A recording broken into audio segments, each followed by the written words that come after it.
बिस्मिल्लाहिर्रहमानिर्रहीम। अस्सलाम वालेकुम। YouTube channel video cooking with Tuba में खुश आमदीद। जी तो वीवर्स, कैसे हैं आप? उम्मीद है बिल्कुल ठीक होंगे। हमेशा की तरह जहाँ रहें खुश रहें, शाद रहें, आबाद रहें, हंसते मुस्कुराते रहें। इसी के साथ ही चलते हैं आज की रेसिपी की तरफ। आज हम बनाएंगे निहारी। कैसे बनाना है उसको मज़ेदार, खुशबूदार और कौन कौन से मसाला जात उसके अंदर जाएंगे जो कि हमने ख़ुद बनाने हैं। इसके लिए आपने वीडियो देखनी है, वीडियो को पूरा देखना है, कोई भी पार्ट स्किप नहीं करना। तो चलिए जी रेसिपी स्टार्ट करते हैं। फ़र्स्ट ऑफ़ ऑल तो हमने निहारी के लिए मसाला बनाना है। मसाला हमने आर्टिफिशियल नहीं लेना, ख़ुद तैयार करना है। ये मैंने 1 चम्मच ज़ीरा लिया है और 1.5 चम्मच सौंफ है मेरे पास, 2 चम्मच खुश्क धनिया और 1 चम्मच काली मिर्च, 1 जायफल है, 2 बड़ी इलायची है, 4 से 5 अदद सब्ज़ इलायची, दालचीनी के 2 से 3 टुकड़े हैं और ये तेज़पात है और ये 2 छोटी छोटी गांठें जो हैं वो सूंड की हैं। तो इन सारी चीज़ों को हमने अब ग्राइंड करना है। सारे मसाले में मैं इसमें ऐड कर चुकी हूँ और अब हम इनको ग्राइंड करते हैं। मसाले हमारे ये देखें अच्छे से पीस चुके हैं और अब हम इसके अंदर मज़ीद कुछ मसाला जात ऐड कर देते हैं। 1 चम्मच में डाल रही हूँ इधर 1 टेबल स्पून जाएगा इसके अंदर सुर्ख मिर्च पाउडर, 1/2 टेबल स्पून जाएगा हल्दी पाउडर और 1 टेबल स्पून इसके अंदर जाएगा नमक।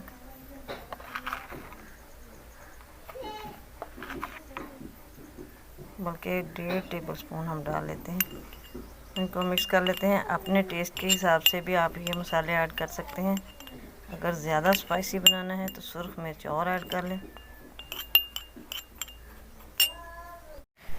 मैंने लिया है 1.5 किलो बीफ। 1.5 किलो बीफ की हमने ये निहारी बनानी है। इस तरह का गोश्त है और एक इसके अंदर ये नली की हड्डी है, बोन मैरो।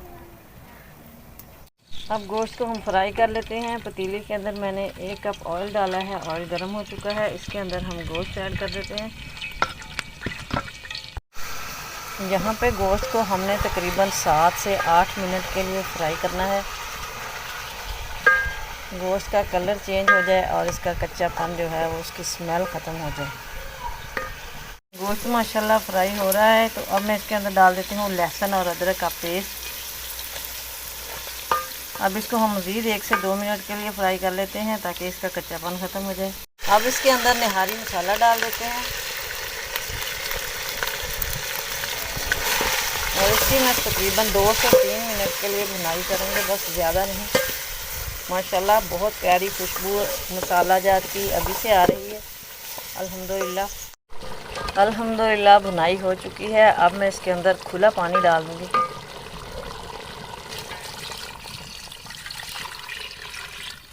काफ़ी सारा पानी हमने डालना है क्योंकि हमने इसे गलाना है। बहुत ज़्यादा इसको गलाना है। अगर प्रेशर कुकर हो तो उसके अंदर भी तकरीबन 40 मिनट लग जाते हैं, लेकिन ये मैं चूँकि आग पे पका रही हूँ तो अब इसको कवर करके तकरीबन 1 से 1.5 घंटे के लिए हम इसको पकने के लिए रख देते हैं। ये इधर निहारी को पकते हुए तकरीबन 1.5 से 2 घंटे हो चुके हैं। माशाल्लाह गोश्त बहुत ही अच्छी तरह से गल चुका है अल्हम्दुलिल्लाह। एक कटोरी में मैंने तकरीबन आधी प्याली आटा लिया है। वही आटा है जिसकी हम रोटी बनाते हैं। तो इसका अब हमने बैटर बनाना है।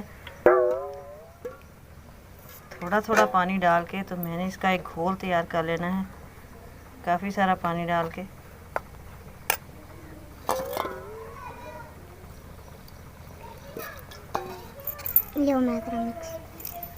अच्छी तरह से मिक्स करना है ताकि कोई भी इसके अंदर गुठली वगैरह ना रहे।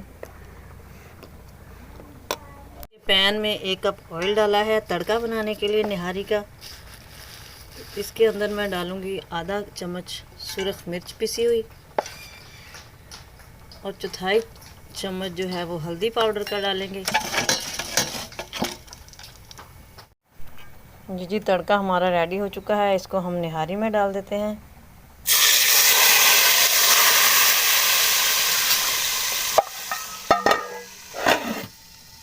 1-1.5 मिनट के लिए इसको कवर करते हैं, फिर इसे इसका ढक्कन उतारेंगे और डिश आउट करूँगी, फिर दिखाऊँगी आपको इसकी फाइनल लुक। लेकिन इसी के साथ अगर आप चैनल पर नए हैं तो प्लीज़ सब्सक्राइब कीजिए, बेल आइकन को भी प्रेस कर दीजिए ताकि मज़ीद वीडियोस का नोटिफिकेशन आपको इजीली और इन टाइम रिसीव हो। तो देखिए जी, माशाल्लाह अल्हम्दुलिल्लाह हमारी ये मज़ेदार सी निहारी तैयार हो चुकी है। यकीन जानिए बहुत ही मज़े की बनी है, तो ट्राई ज़रूर कीजिएगा। उम्मीद है आपको भी आज की रेसिपी पसंद आई होगी। तो प्यारे प्यारे कमेंट दीजिएगा, लाइक और शेयर कर दीजिएगा। दुआ में याद रखिएगा। मिलेंगे नेक्स्ट वीडियो में, तब तक के लिए अल्लाह हाफिज़।